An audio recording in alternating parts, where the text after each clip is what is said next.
흔히들 그런 이야기를 하곤 합니다. 요즘 피싱 사기가 그렇게 많다는데 나는 그거 안 당할 자신 있어. 하지만 막상 범죄에 노출되고 나면 어떨까요? 그때도 그렇게 자신만만할 수 있을까요? 이게 무슨 돈이지?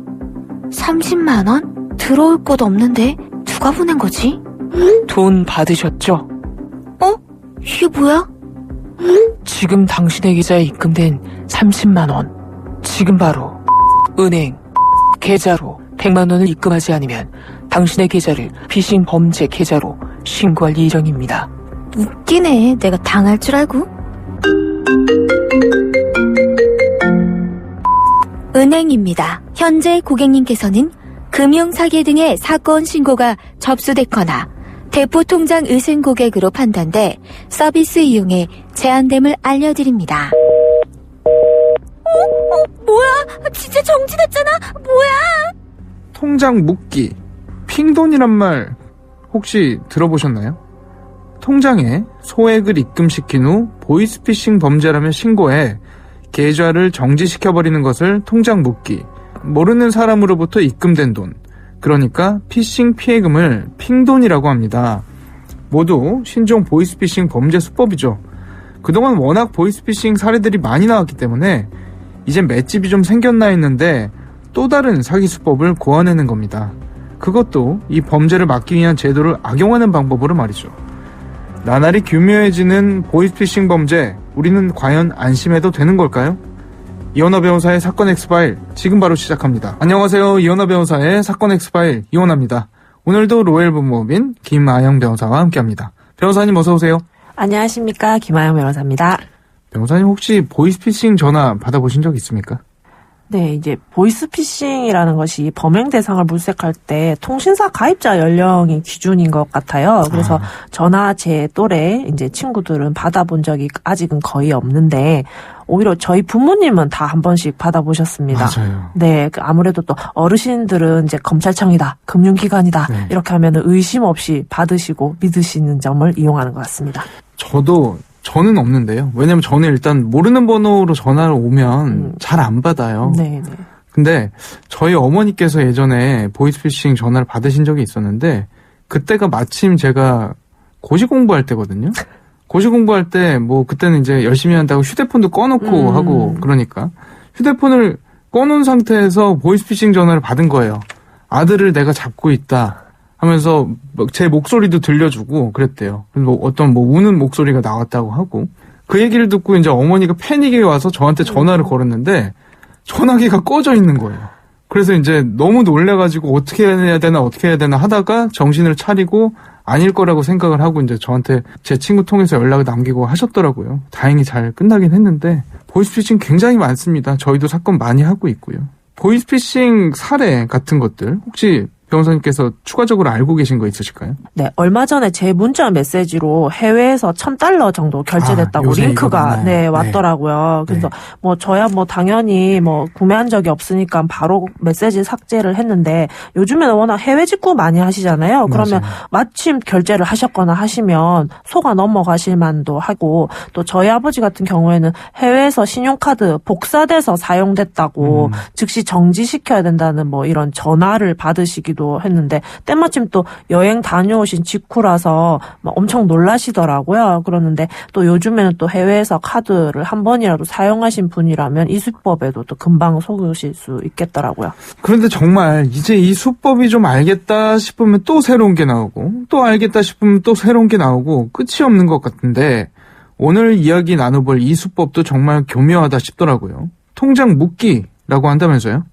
네, 금융회사는 통신사기 피해 환급법이라는 법으로 인해서 보이스피싱 신고가 접수되면 즉시 해당 계좌를 지급정지를 해야 됩니다. 보이스피싱범이 이를 악용해서 범죄와 무관한 제3자의 계좌에 먼저 돈을 입금한 뒤에 이 계좌를 신고를 하는 거죠. 그러면은 금융회사는 이 신고 내용만 보고 계좌를 정지시킵니다. 보이스피싱범이 이 제3자에게 전화해서 내가 신고를 철회하지 않으면은 이게 지급 정지가 풀리지 않는다. 나한테 얼마를 내면 내가 정지를 풀어주겠다. 이런 식으로 금품을 요구하는 거죠. 본인이 피해자라고 해도 그걸 입증하고 지급 정지를 푸는 그 과정이 굉장히 오래 걸린다면서요. 네, 실제로 이 피해자들이 은행에 아니다, 나는 이거랑 전혀 상관없는 사람이다라고 말을 하더라도 은행에서는 일단 신고가 들어온 이상 법상으로 지급 정지를 해야 되고 당장 풀 수는 없다. 피해자 확인을 하는 절차가 한 2달 넘게 걸린다라고 답변을 한다고 합니다.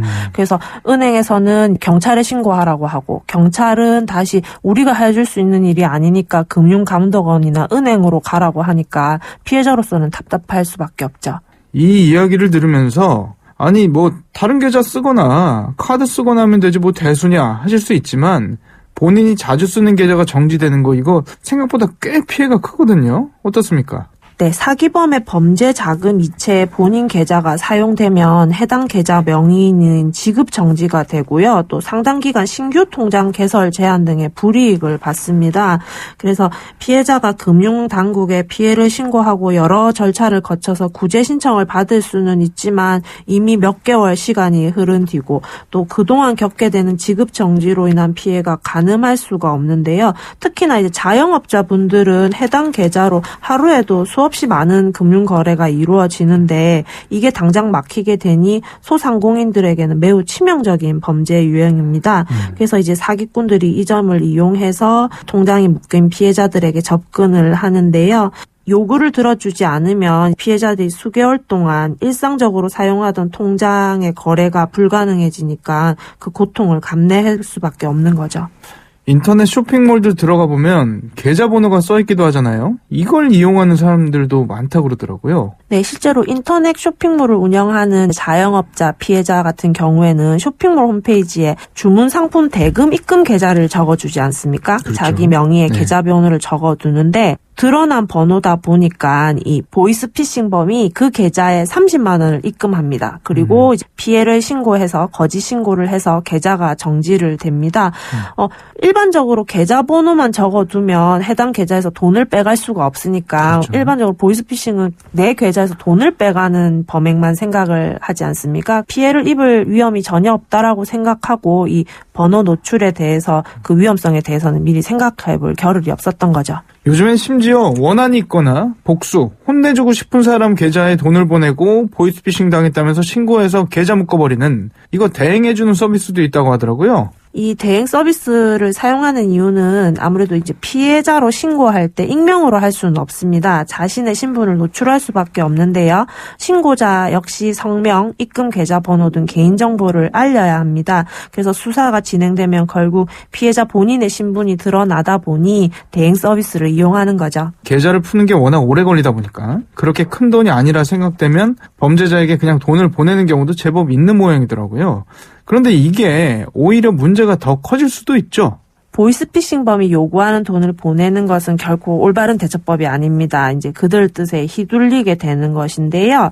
핵심은 가급적 이 보이스피싱범과 직접 접촉하지 않는 겁니다. 그래서 보이스피싱범은 이 피해자들에게 우리한테 합의금을 주면 피해자에게 이 돈을 주고 합의를 성사시켜 주겠다라고 하면서 그러면 동결을 풀어줄 수 있다고 금전을 요구하는 건데요. 하지만 동결을 풀기 위해서는 피해자의 동의가 있어야 됩니다. 그렇기 때문에 이제 금전을 요구하는 피싱범들에게 절대 돈을 보내서는 안 됩니다. 그렇죠. 그리고 이게 돈을 보내는 경우에 결국에는 보이스피싱범들 계좌로 내 돈을 송금을 하는 거기 때문에 나중에 공범으로 오해를 받을 가능성이 있어요. 그래서 그런 부분들을 굉장히 조심해야 됩니다. 근데요, 이 통장 묶기를 했을 때 입금자명이 있을 거 아닙니까? 이게 텔레그램 계정명인 경우가 제법 많다고 합니다. 그래서 젊은 피해자들 같은 경우에는 텔레그램에서 아이디를 찾아내서 대화를 시도하는 경우가 있다는 거예요.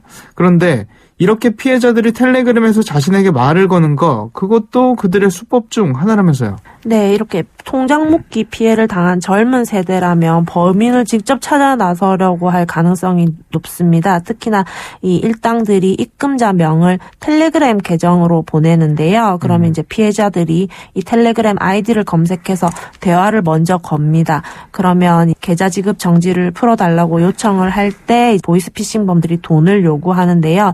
만약에 여기에 답장을 하지 않으면 계속 오히려 더 추가로 돈을 입금합니다. 그러면서 계좌 정지 기간을 더 연장하겠다. 우리가 요구하는 돈을 주지 않으면 그렇게 연장하겠다고 협박하는 경우도 있다고 합니다. 그래서 결국 피해자들이 계좌를 우선 풀어야 되니까 이제 생활비나 공과금이나 등록금 같은 걸 이체하는 계좌다 보면 막히면 빨리 풀어야 된다는 생각에 돈을 먼저 보내는 경우도 있는데요. 아까 말씀하신 것처럼 입금할 경우에는 중간 전달책으로 이제 이용될 계좌의 위험이 있기 때문에 이렇게 직접 입금하시는 것은 올바른 대처법이 아닙니다. 더 문제는 보이스피싱 범죄의 경우에 가해자 잡는 게 너무 어렵다는 점 같습니다. 네, 보이스피싱의 특징이 이제 점조직으로 이루어지는 게 특징입니다. 그렇죠. 이제 전체 범죄를 계획하는 주동자, 그리고 이들로부터 범행을 직접 저지를 자를 구해다 주는 중간 공급책, 그 다음에 직접 피해자에게 전화를 거는 사람, 그리고 자기 명의 계좌를 빌려주는 사람,